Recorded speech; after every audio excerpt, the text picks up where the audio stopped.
సర్పంచ్ ఎన్నికలు తెలంగాణలో సర్పంచ్ ఎన్నికలు ఫస్ట్ ఫేజ్ అయిపోయినాయి, రిజల్ట్ వచ్చింది. ఇంకొక 2 ఫేజ్లు ఉన్నాయి.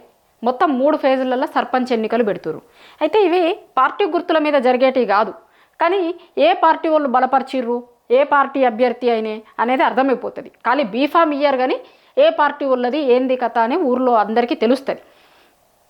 అయితే ఆ వచ్చిన రిజల్ట్స్ని చూస్తే ప్రభుత్వం వర్సెస్ ప్రతిపక్షాలు. ఎప్పుడైనా పంచాయతీ ఎన్నికలలో ఎట్లుంటాయి అంటే ప్రభుత్వాలకి కొంత పాజిటివ్ ఉంటుంది అన్న లెక్క ఉంటాయి. ప్రభుత్వాలకి వ్యవస్థ ఉంటుంది, అంత ఉంటుంది. ఇంకొకటి ఆ లోకల్గా పనులు కావాలంటే ఏం జరగాలన్నా కూడా కొంత అధికార పార్టీతో ఉంటే పనులు జరుగుతాయి అనే దానితో ఉంటారు, అట్లా అని అనుకుంటారు. అధికార పార్టీకి ఫ్లెక్సిబిలిటీ ఉంటుంది చాలా సందర్భాలలో. కానీ ఇప్పుడు వచ్చిన రిజల్ట్ చూసినప్పుడు అధికార పార్టీ కంటే ప్రతిపక్ష పార్టీ వాళ్ళకే అధికార పార్టీకి ఎన్ని వచ్చినాయో చూస్తే మిగతా ప్రతిపక్ష పార్టీలన్నింటినీ కలిపితే వాళ్ళే ఎక్కువ ఉన్నాయి లెక్క. అంటే చాలా స్పష్టంగా ఏమర్థమవుతుంది అంటే ఈ ప్రభుత్వం మీద ఊర్లల్లో జనాలకి ఎంత విపరీతమైన వ్యతిరేకత ఉంది అనేది దీన్ని బట్టి అర్థమవుతుంది. ఎక్కడైనా సరే ఎప్పుడైనా సరే ఎట్లుంటుందంటే లోకల్ బాడీ ఎన్నికలు ప్రభుత్వాలకే ఫేవర్ ఉంటాయి. ప్రభుత్వాలకి సంబంధించిన ఏ ప్రభుత్వం ఉంటే ఆ ప్రభుత్వంకి ఎక్కువ సీట్లు వస్తాయి. కానీ ఇక్కడ ప్రభుత్వంకి వచ్చిన దానికంటే ప్రతిపక్షాలకు వచ్చినవి ఎక్కువ ఉన్నాయి. ఇక ఏకగ్రీవాల సంగతి వేరు. మళ్ళీ ఇక ఏకగ్రీవాలు ఎట్లయినాయి, అర్రాస్ పాటలైనాయి మనం చూసినాం. అదంతా కూడా ఏకగ్రీవాలది ఇడిచిపెడితే జరిగిన ఎన్నికలలో రిజల్ట్ చూసిన తర్వాత చాలా నియోజకవర్గాలలో మంత్రుల నియోజకవర్గాలలో ప్రతిపక్ష పార్టీలు గెలిచినాయి. అట్లా చాలా చిత్రాలు ఉన్నాయి. ఇప్పుడు ఒకటే ఫేజ్ అయిపోయింది, ఇంకా 2 ఫేజ్లు ఉన్నాయి. అధికార పార్టీకి ఎడ్జ్ ఉంటుంది అనే లెక్క ప్రచారం జరిగినా కూడా రిజల్ట్ చూసిన తర్వాత ఇట్లా జరుగుతున్న ప్రచారం వేరు, గ్రౌండ్లో ఉన్నది వేరు అనేది అర్థమవుతుంది. గ్రౌండ్లో జనం విసిగిపోయి ఉన్నారు. 2 ఏళ్ళైంది కాంగ్రెస్ పార్టీ అధికారంలోకి వచ్చి. ఇంకా 6 గ్యారంటీలు లేవు, 420 హామీలు లేవు. ఎప్పుడు అడుగు ఒక దిక్కు అడిగితే ఇంకొక దిక్కు డైవర్ట్ చేస్తారు.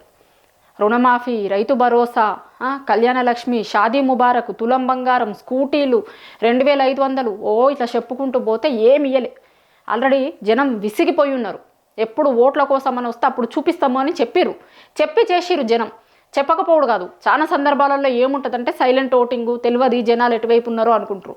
కానీ ఊర్లలోకి పోయినప్పుడు చాలా సందర్భాలలో జనం చెప్పిరు అసలు ఏం చేసిర్రని. ఏంది ఏదో మార్పు అని తీసుకొచ్చుకుంటే అసలు ఏం మార్పు లేదు, ఏమీ లేదు. గవ్వే పాత పెన్షన్లు వస్తున్నాయి.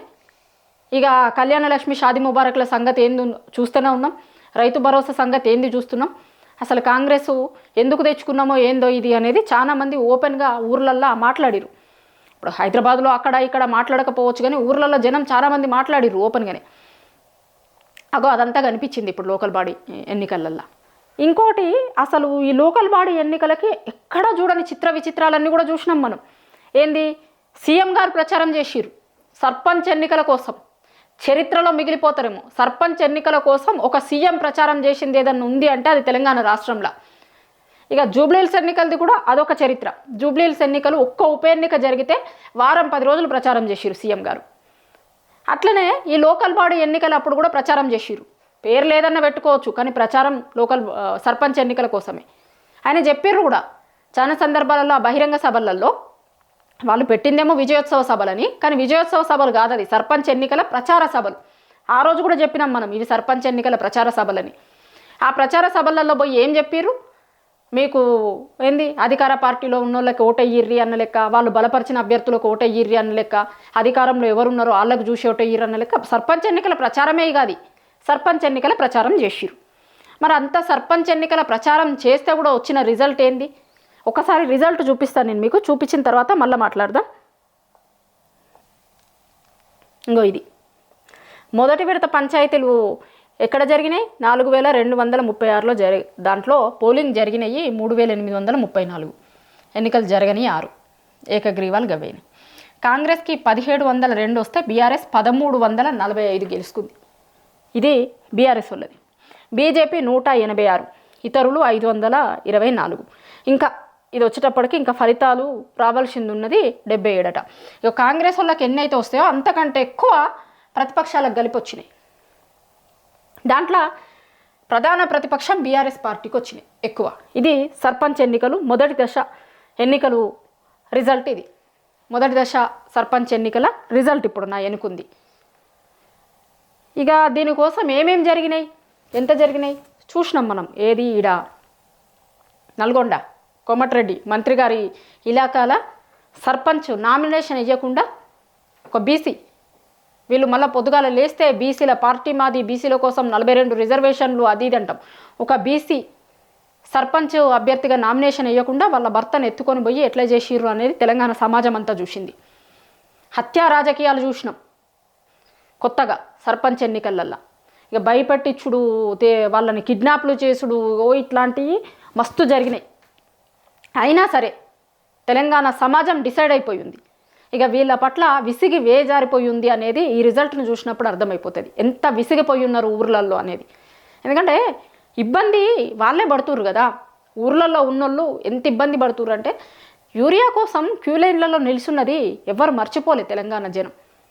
ఇప్పుడు ఏమనుకుంటారంటే రాజకీయ పార్టీలు, రాజకీయ నాయకులు ఏమనుకుంటారంటే ఓట్లప్పుడు మనం హామీలు ఇచ్చినామా, మళ్ళీ 5 ఏళ్ళ తర్వాత కదా జనాల దగ్గరికి పోయింది, అప్పటి వరకు మర్చిపోతారు అనుకుంటారు. కానీ తెలంగాణ సమాజంకు ప్రశ్నించే తత్వం ఉంటుంది, మర్చిపోరు, గుర్తుంచుకుంటారు, అన్నీ గుర్తుంటాయి. ఎన్నికలు వచ్చినప్పుడు ఎప్పుడు చూపించాలో అప్పుడు చూపిస్తారు. ఎందుకు ప్రతిపక్షం వీటికి ఎక్కువ వచ్చినాయి, బీఆర్ఎస్ పార్టీకి మేజర్గా ఎక్కువ వచ్చినాయి. ఇప్పుడు వాళ్ళేం ప్రచారం చేయలే. సీఎం రేవంత్ రెడ్డి గారు కాలుకు బల్పం కట్టుకుంటారు అంటారు చూసిరా, అట్లనే తిరిగిర్రు, అన్ని జిల్లాలు తిరిగిర్రు దాదాపు. ఎందుకంటే ఊర్లల్లో పంచాయతీ ఎన్నికలు జరుగుతున్నాయి కాబట్టి ఆడ ఎన్నికల కోడ్ అద్దె వస్తుందని జిల్లా కేంద్రాలలో పెట్టుకున్నారు. కానీ రప్పించింది వాళ్ళనే, చెప్పింది వాళ్ళకే మీరు ఓట్లు వేయ్యిర్రి అని. అట్లా ఎన్నికల ప్రచారాలు చేసిరు. బీఆర్ఎస్ పార్టీలో ఏం పెద్ద ప్రచారం చేయలేదు వాళ్ళు, అక్కడ లోకల్గా ఉన్నోళ్ళు ఎమ్మెల్యేలు వాళ్ళు వీళ్ళు చేసిర్రు అది. కానీ వీళ్ళ పార్టీ ముఖ్య నాయకులు ఎవరైతే ప్రచారం చేయలే, వాళ్ళ పార్టీ అధ్యక్షుడు కేసీఆర్ గారు చేయలే, వాళ్ళ పార్టీ వర్కింగ్ ప్రెసిడెంట్ కేటీఆర్ చేయలే, వాళ్ళ ఇంకొక నాయకుడు హరీష్ రావు గారు చేయలేదు. ఎవ్వరు అసలు బీఆర్ఎస్ పార్టీ నుంచి పెద్ద నాయకులు ఎవ్వరు కూడా ప్రచారం కూడా చేయలే. కానీ ఇవాళ రిజల్ట్ చూసినప్పుడు జనాలకి ఎంత వ్యతిరేకత ఉంది కాంగ్రెస్ పార్టీ మీద అనేది చాలా స్పష్టంగా అర్థమైంది. వాళ్ళకి ఇస్తాము అని చెప్పి 2 ఏళ్ల నుంచి ఎంత తిప్పలు పెడుతున్నారు అనేది ఓట్లు వచ్చినప్పుడు చూపిస్తామని చెప్పారు కదా జనాలు, అగో చూపించారు. ఇదే ఫస్ట్ ఫేజ్, ఇంకా 2 ఫేజులు ఉన్నాయి. ఇంకో 2 ఫేజులలో కూడా ఇక ఇట్లాంటి రిజల్టే వస్తుంది. ఎందుకంటే తెలంగాణ పల్లెలు ఒకసారి డిసైడ్ అయితే ఎట్లాంటి రిజల్ట్ వస్తుంది అనేది నిన్న ఫస్ట్ ఫేజ్తోనే తెలిసింది. పల్లెలలో డిసైడ్ అయిపోయారు జనాలు. ఇప్పుడు మొన్న జూబ్లీహిల్స్ ఎన్నికలు అయిపోయిన తర్వాత కాంగ్రెస్ పార్టీ ఏమన్నది, ఏదో మేము 2 ఏళ్లలో చేసినాము, అది చేసినాం, ఇది చేసినామని మాకు ఓటేసిర్రు అన్న లెక్క మాట్లాడారు కదా. మరి 2 ఏళ్లలో మీరు ఏం చేసిర్రు, ఏంది చూసిర్రు కదా, జనాలు ఎందుకు ఓటేయలేదు ఊర్లలో ఉన్నోళ్ళు అనేది ఒకసారి మీరు ఆలోచించుకోవాలి.